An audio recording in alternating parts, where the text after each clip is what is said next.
Olá pessoal, sou o professor Elton, a gente vai dar início à nossa disciplina de hélices. Temos nossa primeira aula aqui, princípios básicos. Seguindo esse roteiro, a gente vai continuar falando sobre classificação das hélices, motor turbo-hélice, né? A gente sabe a variedade que existe de motores, né? A gente tem os motores convencionais que atuam por pistão, né? O cilindro atuando no pistão. A gente tem motores turbojato, funcionam com turbina em si, e a gente tem esses motores turbo-hélice que conseguem trabalhar num motor a reação, né, que funciona a turbina, e com a utilização de uma hélice acoplada.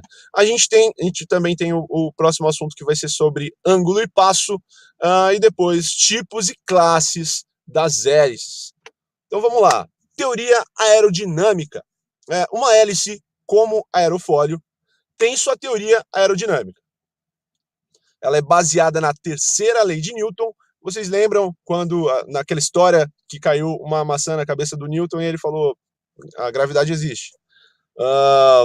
Ele descobriu também a lei da ação e reação. Isso a gente vai falar na nossa aula aqui. Princípio de Bernoulli também. Quem conhece sobre os carburadores sabem que eles funcionam com um tubo de Venturi, né? E a gente vai falar sobre isso também. Então, cada pá de hélice, né, é essencialmente uma asa rotativa. Temos aqui a asa de uma aeronave, né, que pode ser comparada com uma hélice. Então, nesse caso, essa nossa hélice aqui está nesse movimento mostrado por essa seta aqui, certo? Então, a gente tem aqui, quanto mais alta a pressão, né, quanto mais lento o ar estiver, vai ser mais alta a pressão. Quanto mais rápido o ar estiver, ele vai ter uma pressão menor, tá certo? Esse é o princípio de Bernoulli, que a gente estava falando ali. Então, vamos lá. Aqui a gente tem uma hélice girando. Então, a diferença entre uma asa, né, e uma hélice é que a hélice, ela tem um movimento de rotação. É o que a gente chama de asas rotativas, no caso de helicópteros, né? A gente tem aqui uma aeronave, uma animação, para ficar um pouquinho mais claro essa comparação entre as asas da aeronave e as hélices, né?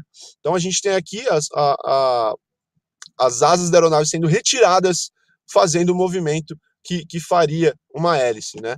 Então a gente vê que é muito parecido, e ela faz o movimento helicoidal, daí que vem o nome hélice, tá certo? A gente tem aqui o movimento helicoidal, vai aparecer daqui a pouco as linhas aqui, que a gente vai ver bem claro qual que é o movimento helicoidal. Não parece aquela espiral de caderno, mas a gente fala errado, tá? Não é espiral, é helicoidal. Espiral seria esse movimento aumentando o raio, né, enquanto a hélice vai girando em torno do próprio eixo ali, né, do centro. Aqui a gente tem um movimento helicoidal, não é espiral, viu, galera? Temos aqui as forças atuando, a gente vai falar sobre essas forças aí também nos próximos assuntos. E aqui o movimento. Dá para ver claramente aqui, né, o movimento helicoidal, né, da hélice, por conta das condições meteorológicas do local. Então, houve condensação aqui que permitiu a gente visualizar. Isso aqui não é computação gráfica, isso aqui realmente ocorreu. A força necessária para girar um conjunto de pás de hélice é fornecida pelo motor da aeronave. Claro, óbvio, é isso aí. Mas a gente tem que ter uma coisa em mente. Que em motores a reação funcionam com turbina, eu não posso acoplar a minha hélice diretamente nesse eixo. Não posso. Por quê? Essa turbina aqui, ela gira em centenas de milhares de RPM, né, em rotações por minuto. A nossa hélice não. Ela não pode girar tão rápido assim. Então a gente tem aqui um speed reducer, ou uma caixa de redução. A gente vai falar sobre ela também. O conjunto de hélice é montado em um eixo, né? Nesse caso aqui, de um motor convencional, a gente tem aqui, ó, os cilindros, são 4 cilindros, os pistões trabalhando ali dentro dos cilindros, né? E a hélice aqui acoplada no mesmo eixo que o motor, tá certo? Então, o nosso motor convencional, ele gira, ele não gira tão rápido quanto um motor a reação, né?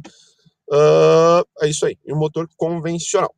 Então, temos aqui o motor a reação novamente, o turbo-hélice, né? Temos aqui a hélice chamada propeller em inglês, o speed reducer, pode ser chamado também de gearbox reduction, ou caixa de redução, que é aquela que eu falei para vocês, para diminuir a rotação da hélice.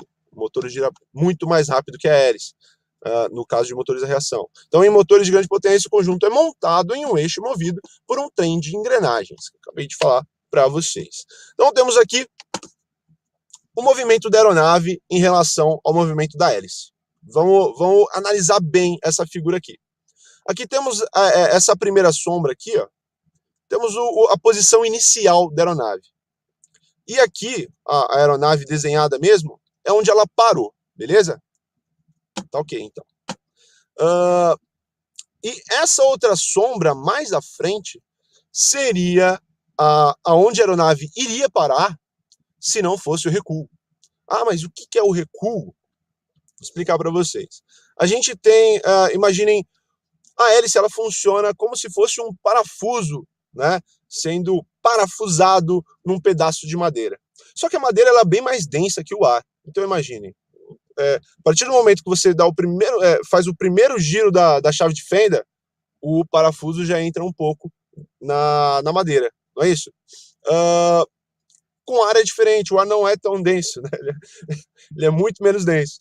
Então, não funciona da mesma forma como um parafuso na madeira. Seria mais ou menos um parafuso numa gelatina, né? Então, o parafuso teria que girar muito mais, né?